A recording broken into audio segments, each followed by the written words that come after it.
ya da ki görmediğimi mücrüsü bir geyen yanan.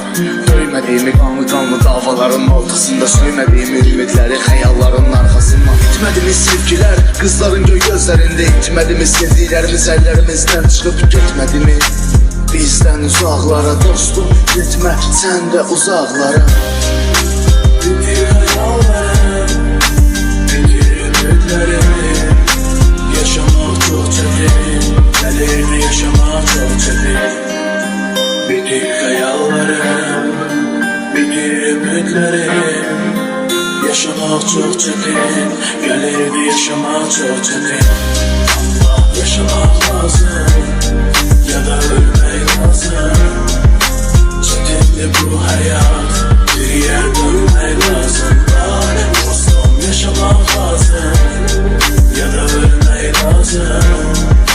Çetinli bu hayat, geriye dönmek lazım. Gezerdim ehlimizde binanın damlarında, hayatımız farklıydı bilmezdi yalanlarında. Değişmez görüş vakti görüşürük döngəlerde, kışkırıp çağırardık evlerin eyvanlarından. Değişti hayat, hayatın üstünü gördük. Değişti səhvlərimiz, hayatında düzünü gördük. Gördük ölüm var, ayırır doğmalardan. Biz uşaq idik, tez böyüdük başkalardan. Oxumadıq məktəbdə, oxumadıq bəlli başdı. Məktəbdə dava düşər, qaynırdı bizdə dalaşdıq. Dərsdən çıxardıq, səhvdən dərs çıxarmadıq. Hayatın məktəbində çalışdıq, dilimiz dolaşdı. Dedim ki xatırla, yanımda qalmaq üçün yüküm də çox ağırdı. Sənsiz vaxt çatmır gücüm, insanlar ölüb gedir, dostluqlar ölmür ki.